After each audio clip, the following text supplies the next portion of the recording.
Welcome to the Legends Behind the Craft podcast, where we feature top leaders in the wine and craft beverage industry with your host, Drew Hendricks. Now, let's get started with the show.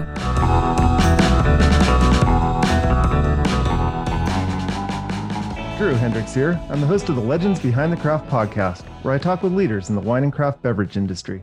From the CEO of Stock Manufacturing, whose innovative workwear helps tasting room staff remain on brand point, to today's guest, Scout Driscoll, who helps wineries tell their story through visual design. Today's episode, it's sponsored by Barrels Ahead. At Barrels Ahead, we work with you to implement a one-of-a-kind marketing strategy, one that highlights your authenticity, tells your story, and connects you with your ideal customers. Scout, in short, if you're a business looking to retain a winery as a client, Barrels Ahead will figure out a plan to make it happen. Go to barrelsahead.com today to learn more. Now, before I introduce today's guest, I want to give a big thank you to Zach Campus of Commerce 7. On last week's show, Zach and I discussed the difference between a wine club and a wine subscription. Check out that episode and learn why it might be better for your winery to switch to a subscription model for your wine club. I am super excited to talk with today's guest, Scout Driscoll, and I really want to thank Dr. Jeremy Weiss of Rise 25 for connecting us. Scout is the CEO and founder of VINT, the design studio behind the nation's largest wine club, Cooper's Hawk Winery and Restaurants. Her award-winning, all-women design and branding studio, located in Chicago, Illinois, helps wine brands tell their story through design. Welcome to the show, Scout. Thank you. Thank you for being on. So, Scout, tell us a little bit about yourself. Sure. So I'm located in Chicago and originally from Detroit. And we really, DesignScout is a studio that I formed 18 years ago in 2003. I started it when I was a wee 23-year-old. And over the years, we've evolved to work with clients in all industries, but really, really, really love the restaurant and hospitality industries. And then in 2020, when, of course, all the restaurants had trouble during the pandemic, we decided to focus primarily on growing our wine industry opportunities and created our new studio, VINT. VINT, that's a great name. So VINT was the can't speak today. VINT was the product of your original design studio. Correct. Yeah. So VINT is a division of DesignScout. And we're an all-woman design studio. We really focused a lot on brand evolutions, packaging, holistic branding, and really helping our clients in all industries, but really especially in the wine industry, connect with the emotions that their brands convey. So we're very much an emotion-driven brand strategy studio. That's amazing. So, and you have the claim to fame of actually doing the labels for the America's largest wine club. Yeah. So we've done over 100 labels for Cooper's Hawk Winery and Restaurants. And a lot of the folks on the West Coast, are familiar with Cooper's Hawk just because of the size and scale of what they do. They're, I think, 31 on the list of the top 50 wineries in the country in terms of production. So we work with them to do all of their wine of the month wine design and labels, a lot of their marketing design, art direction for the photography, and really, help them hone on the overall visual brand strategy for their brand, which is all about bringing a taste of Napa and Sonoma and that experience in the West Coast to suburbs across America. So they just opened their furthest Western location in Scottsdale, Arizona, but they've got about 46, 47 other locations all over the country. That's amazing. How do you go about with 100 different labels and all the different wines that they have? How do you go about creating just a distinct brand message for all of them? Yeah, it's funny because, one of the challenges of Cooper's Hawk is that they're not for sale in regular retailers. So you can't necessarily go to Total Wine or Benny's and pick up Cooper's Hawk. You can only get it at their restaurants in their Napa style tasting room or through the wine club. And for a while, I kind of thought of that as a little bit of an Achilles heel, especially as a studio, because, we don't have necessarily, I didn't feel we had the experience to have that like shelf presence per se, or even the brand consistency. But we've been doing that for so long with our other clients and other industries. Of course we do. What I see it now is an opportunity to have the world's biggest sandbox when it comes to wine design. So like all the wines behind me, every single wine behind me is for Cooper's Hawk, and every single one has a different look and feel. But it kind of fits within the same vein of the overall brand spirit of Cooper's Hawk. But because every wine either goes straight to a wine club member or is only available on the shelf next to their own wines, we get to play like crazy. So every wine is about the story. Every wine is about, something, whether it's the grape or the origin or a collaboration. we've taken, through the Wine Club members have had the opportunity to learn about amazing wineries like all John Charles Boisset's wineries, to the Boisset collection. We've worked with Raymond. We've worked with John Legend's LVE winery, St. Michel. We just did an amazing collaboration with Dr. Losen, a steep slope Riesling out of Mosel, Germany. Awesome. So we've really been able to flex our muscle more so than a lot of studios can, because we're constantly playing. We're constantly trying to make the wine the story and the hero, not the Cooper's Hawk brand. That's a super unique opportunity that you have. Like you said, a sandbox, because oftentimes you're designing a label and you don't know where it's going to be placed next to it on the shelf. Whereas you have almost complete control of the comparison and contrasting of all the labels across just many different varietals and countries and brands. Yeah. And some of the wines that we designed for them are very playful and very summertime. You know, for example, we were just working on a rosé that's kind of a pool wine, or, you know, we're also kicking off a September wine later on in the year, just going to be really rich red. And so understanding the spirit and personality of the wine, that can be the focus of the story. Or maybe it's the story of the terroir or the land. We just did this wonderful wine called Below the Belt, which is all about a blend of wines from just south of the equator. And there was such a beautiful execution where we were able to really tell that story in the blink of an eye and follow through on that through line through the graphics. You know, people always say that it's important to tell your story through design, but what they don't realize is that people read that story in the blink of an eye, and that you have to have a very, very rich strategy behind what you're showing so that you can say the right thing. You know, our studio isn't really, we do a lot of things that become cool, but it's because they're so authentic. And it's not, we're never going to be the team that's just going to say, well, you know, millennial pink is hot these days and put it in a can because trends, and, you know, or like these typefaces are really, they're all over Canva, so they must be cool. It's so much more about. Go to Canva for your design ideas. I know. And we love trendy design, but I'm constantly pulling back my team and saying, like, this has to be focused on the brand and the story, because that's evergreen. You know, some of our clients have been with us for 18 years, and amazing. And the identity that we made for them 18 years ago is still fresh because it is based on them and their strategy and their storytelling, and not chasing trends and not chasing influencers or, you know, any of that. So it's, you're able to kind of catch and capture that coolness by actually just being yourself. And 89% of millennials say they want an authentic brand experience.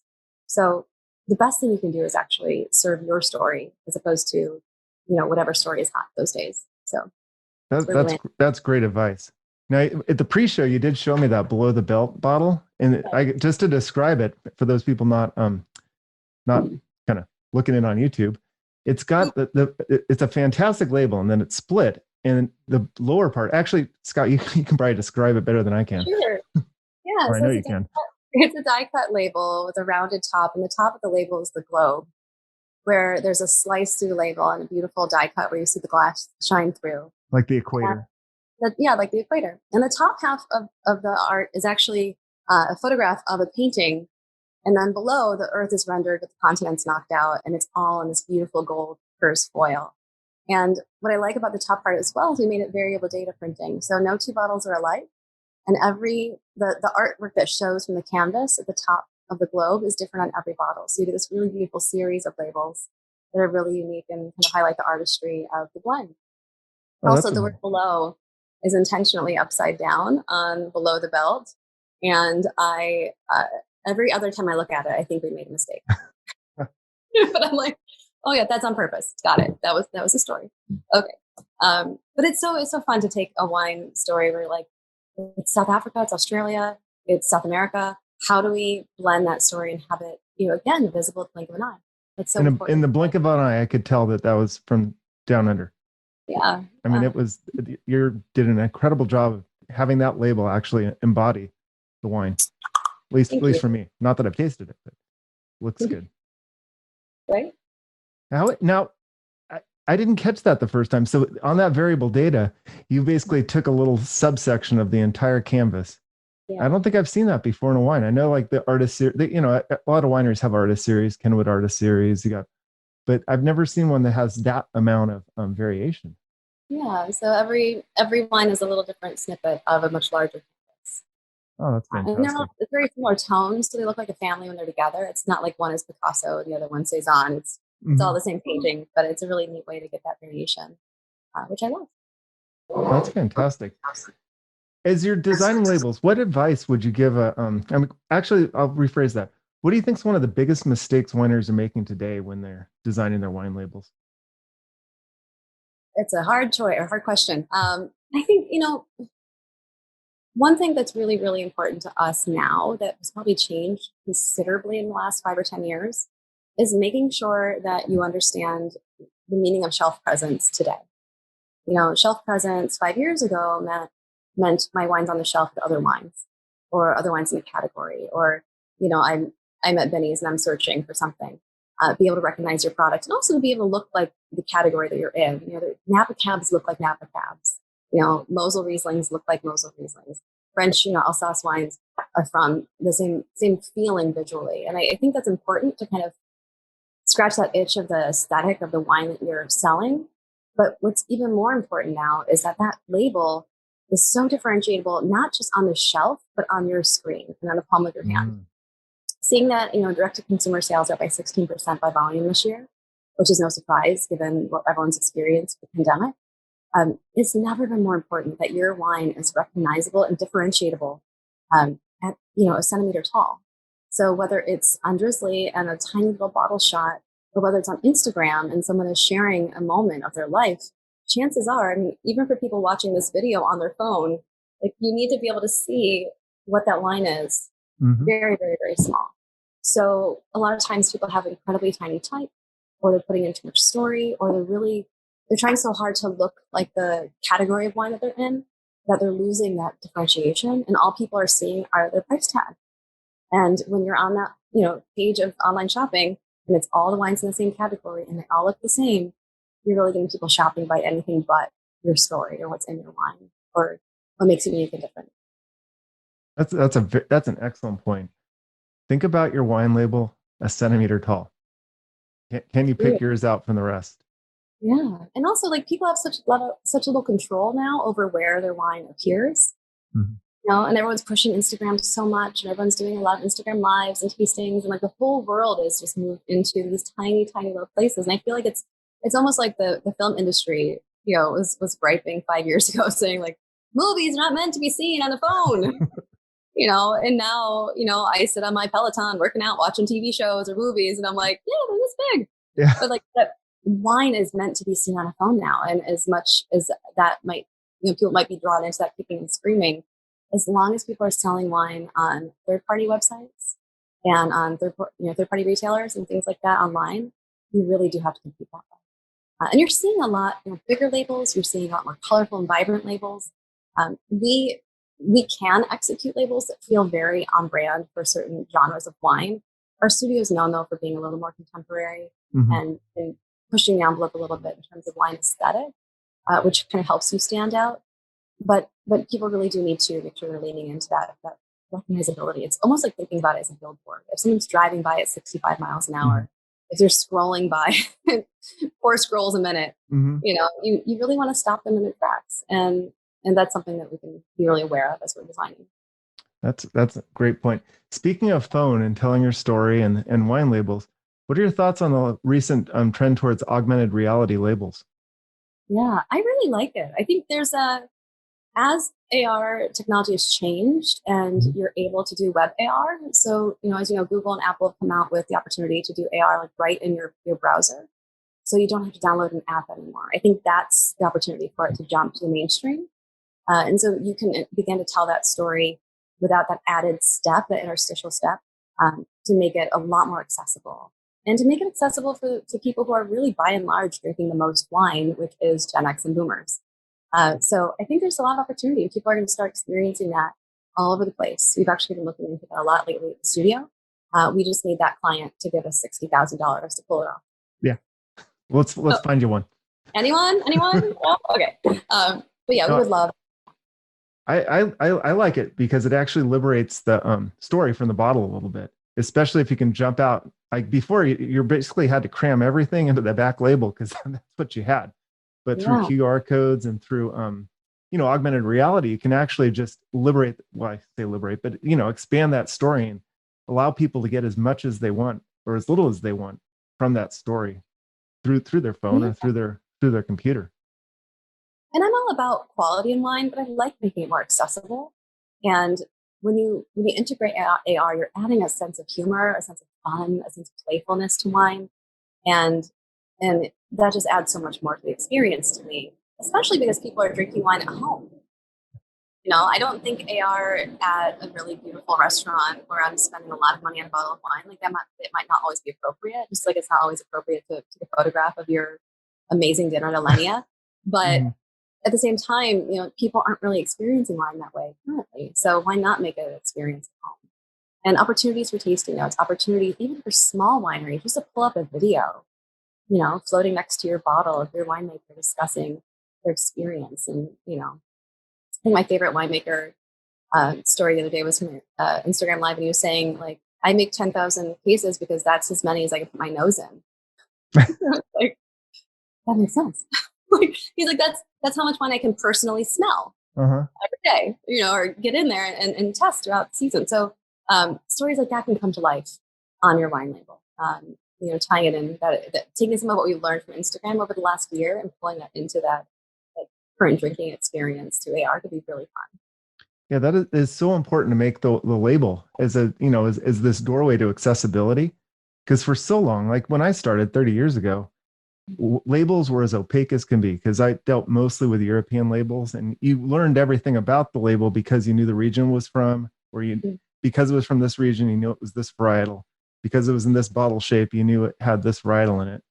Now that's changed a bit, but the only way to get the information is to go find this big book, look it up, read it, and then suddenly you're this like, a safe of knowledge, and it makes you, it's just like a closed system. So you have these authorities, whereas now people can actually go to the store, they can actually learn a lot about the wine, and it's way less intimidating, I think, than it used to be about 30 years ago.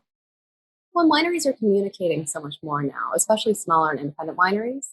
Whereas, and during COVID, I think they're talking about that in the SVP report, where like people were shopping for much shorter time periods in retail during COVID. People were afraid to have conversations, literally like afraid for their lives to say, "What wine should I get?" So you Mhm. saw those brands that people were very familiar with already skyrocketing in sales, the 19 Crimes, the Joshes.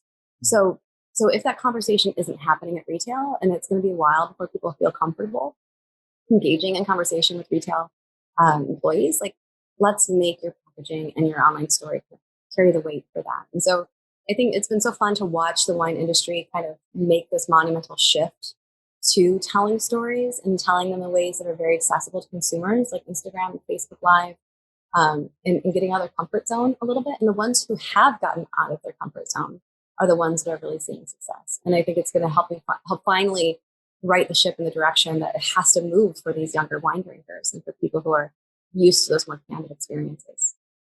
That's great. That's great advice. What advice would you give us? So deal with some of the largest brands and incredible design. What advice would you give a small, they're all family owned wineries, but what would you give a small, like limited production winery that's really trying to bootstrap it? What's your best design advice for somebody in that situation?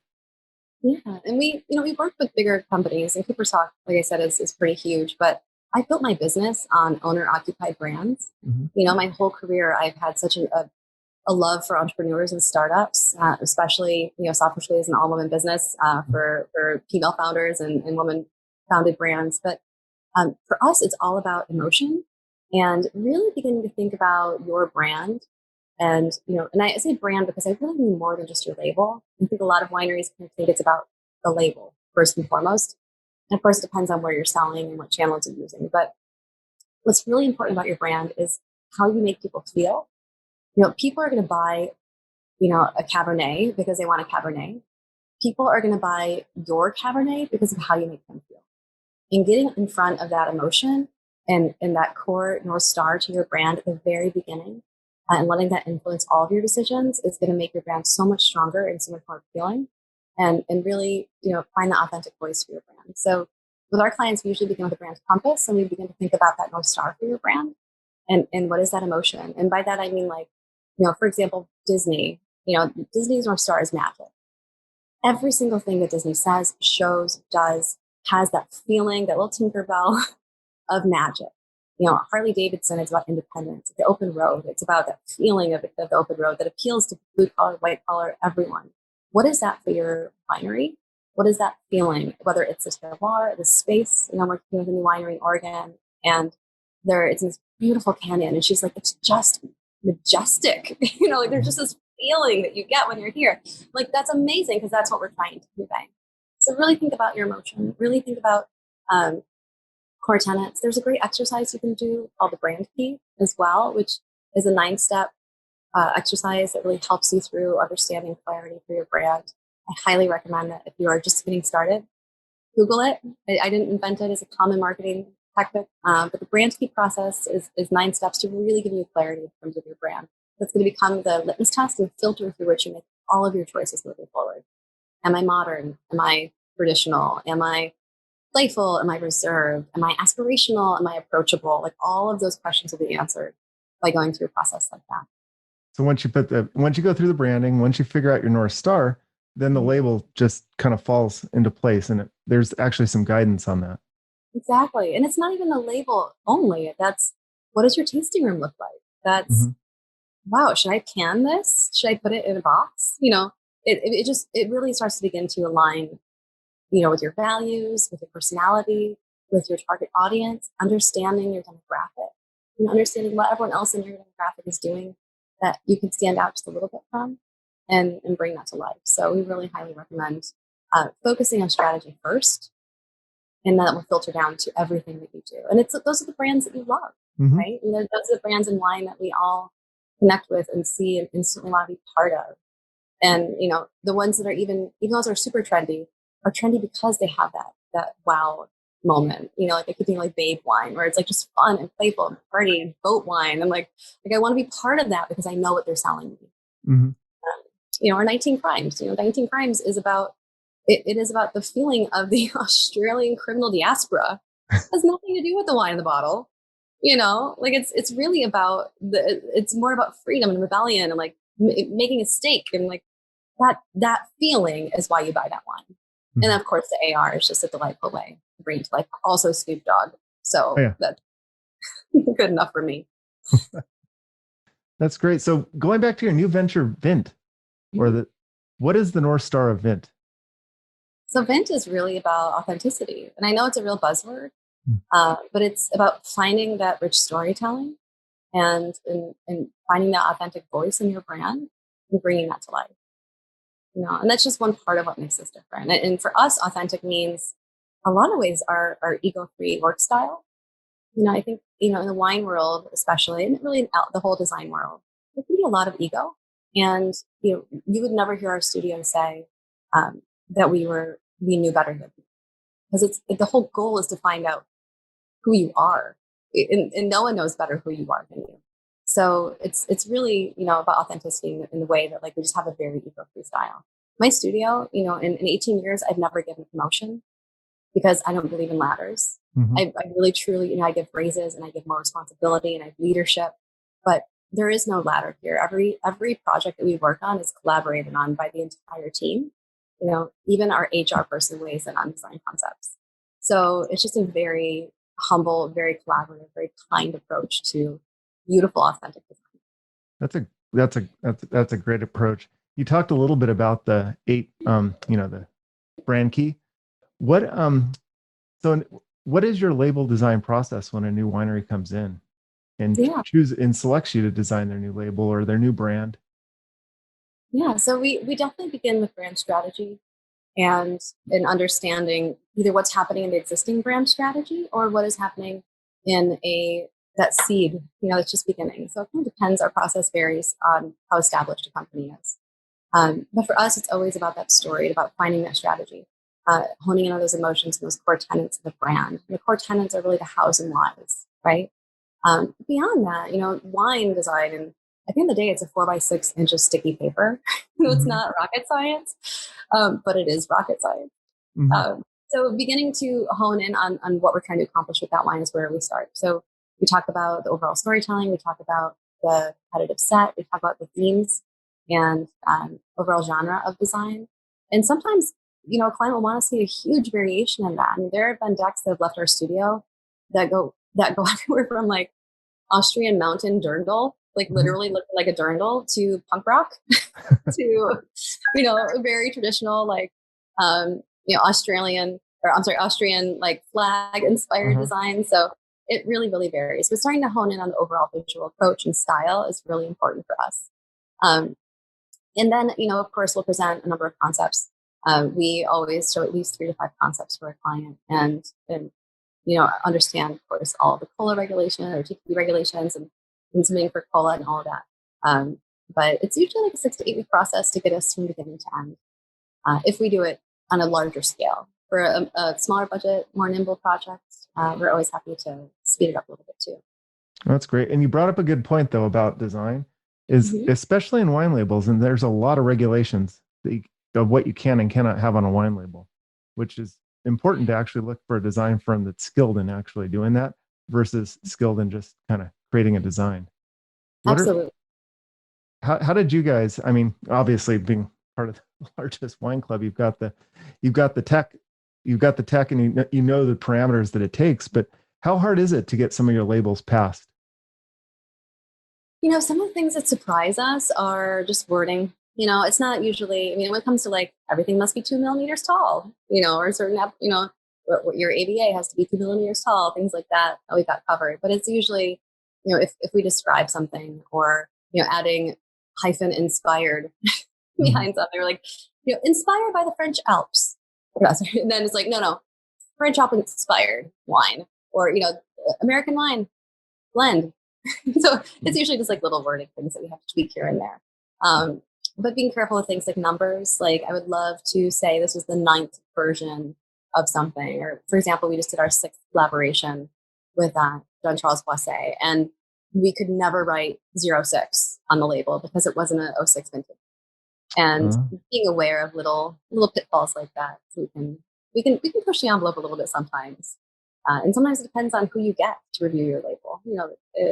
TTB can be kind of fickle. So, but in general, it's not too difficult to follow the rules and keep everything where it needs to be. Oh, that's good. There's always a surprise that you're like, I can't believe that they flagged that. I know why. Yeah. Little things. So. On DesignScout, you've got a great charity referral program that I saw on there, and it's so great that you support the community and you've got these charitable givings. Do you want to talk a little bit about that? Yeah, so through DesignScout, we have a referral program for anyone who refers business to us, and I'm happy to extend that to VINT clients as well. For any new clients that are referred to us, we allow that referee to choose a nonprofit, usually a women-supported nonprofit. So, for example, we've worked with I'm gonna mess up the pronunciation. Sueños Sin Fronteras. Oh yeah. I think that's how it goes. Anyway, they work with Mexican immigrant mothers and Latin American immigrant mothers in Texas, and helping them get settled after the release from detention centers, and helping them to kind of get their bearings. They helped the little girl who had like a lung transplant or something. Like, they're incredible. I work with a lot of like women's shelters, things like that. So we're just really all about helping get back there. And then, because we really love and support and want to help grow the percentage of women in wine, we also offer which is not on our website. We have a female founders grant. So we typically give $2,500 off of most branding projects for women-owned wineries who are just getting started, and making sure that we can kind of offer a nice entry point for them to do it right and get a good footing under themselves as well. So it's another way that we kind of build out and help the community and follow our values. Oh, that's fantastic. So any women winemakers out there, take note. So all lady team, and I should say, like, I certainly I'm an equal hiring opportunity studio. I've had a lot of wonderful men work for me in the past. My first 3 employees were all dudes, and they were like 6'6", and I'm 5'4". It was really great because I could stand at their desk and be at eye level with them. So I absolutely love and cherish men. I'm married to one. And my studio became all women kind of as an accident. Like, naturally, my last male employee moved on to a new opportunity, and the next person I hired happened to be a woman. But it was I kind of think of it the way it was after I got married to my husband after 8 years. So we've been together for 8 years. We got married, and I was like, what's the difference? And it was just so tickling to be like, we're married. oh, that's nice. And that's what happened when I became an all-women studio. It was just a moment of like, huh, it's all ladies. Like, we have tampons in the closet. It's just so kind, and the emotional intelligence in the studio, female or male, doesn't matter. Like we have such an emotionally intelligent team that could not have survived COVID without my team that I have right now. It has just been so seamless and so amazing, and they're so collaborative and have each other's back in every way. So it's just been really, What a great environment to design. That's yeah, fantastic. and again, like, we talked about our process, like we share almost every project. So truly, like there are a lot of times where I say I'll give someone 3 concepts, but right now we have 5 designers on our team, and you're going to get 5 concepts because we all want a swing at it. Mm-hmm. And we want to like grow off of it and build ideas off of one another. So every idea that we show, the next one gets better because it's just one more person who's adding their insights and acumen, and we have Gen Zs, we have millennials, I'm Gen X. Like it's just so fun to blend those life experiences, design aesthetics, all those approaches together, and landing in some really diverse and beautiful work that's all on strategy. Like each one says the right thing. It just says it in a different way. And that's what's really so fun. I mean, it's a dream job. So I'm just really grateful. That's fantastic. I love it. So when you're not designing and running your team, what sort of wines do you like drinking? I'm an old vines in gal. That, on the red side, I just love, and I know there's a lot of old world wines that are amazing, but I love an old vines in. I love like a punch you in the face, juicy, jammy, red. Raspberry. Making me thirsty. I know anything from Lodi. Like really, it's more like what cities do I drink from? Because if it's not from Lodi or Marlboro, I'm probably not feeling like it. So, like any Marlboro Sauv Blanc, any old vines in, those are really my go-tos. But it's so fun because I think with the Cooper's Hawk Wine Club model, they have truly taken their wine club around the world. And I've learned more. I was just telling someone yesterday, I'm like, I feel like I've sat for the WSET one for sure already, because I have the pleasure of receiving inspiration and storytelling from Emily Wines, head of Master Sommeliers right now. And she is the sommelier for Cooper's Hawk. And she gives us a deck and an inspiration story that tells us like what makes, a Grüner Veltliner so amazing, or why is Mosel steep slope Riesling so great. So I feel like as even just a member of their wine club, you get such an education. And so I'm constantly expanding my own personal palate by, absorbing all of these different, spritzy whites and everything else out there. That's so amazing. Oh man, what a great opportunity. Is towards the end of the show, I always try to ask, we're all about gratitude here. Is there anybody that you want to, who do you admire most right now in the wine industry, or somebody you want to thank? Yeah, it's so hard to answer that question because I've really spent the last year in building VINT, broadening my world of the wine industry and like getting to know and increase my acumen in the wine industry. So I've talked to everyone from custom crush operators to amazing printers to consultants. And one person that I liked so much, I was like, hire, instantly hired, was this woman named Amy Troutmiller Pettit from Common Fuel Consulting. And she is kind of the left brain to my right brain when it comes to the wine world. She helps wineries, domestic wineries, wineries overseas. She helps them with the operation side, whether it's figuring out cost of goods sold, distribution, really getting their pricing the right way. Just all of the operations side that a lot of people like struggle with. Someone once told me that the wine industry is actually 3 businesses. Which one do you want to be in? Mm-hmm. You could either be a farmer, you could be a winemaker, or you could be a sales and marketing person. And I think when a lot of winemakers get into the business, they don't realize that you have to wear all those hats to a certain extent. And Amy is so amazing at the operation side, and she's such a connector. I just truly admire her work, and I think she's probably who I'm most excited about having the opportunity to work with in the future and like really help send all the work her way, because she's totally baller. Oh, awesome. Good. So Scout, where can people find you online? Yeah, you can check out our website at vint.studio, or we're on Instagram at VINT Studio. And then I'm on LinkedIn a lot. So if you ever are interested in gaining some wine industry insights or seeing our latest work, you're also welcome to connect with me on LinkedIn. And that's just under Scout Driscoll. Well, thank you so much. Today we've been talking with Scout Driscoll, the founder of VINT Design, and learned a whole lot about wine labels. Thank you so much, Scott. Absolutely. It was a pleasure. Having fun all the time. I don't think I've ever closed a show correctly, and I'm going to leave that on. Thank you so much, Scout. Well, wait till I start my podcast, VINTed, and people can hear me stutter all the time. Thank you.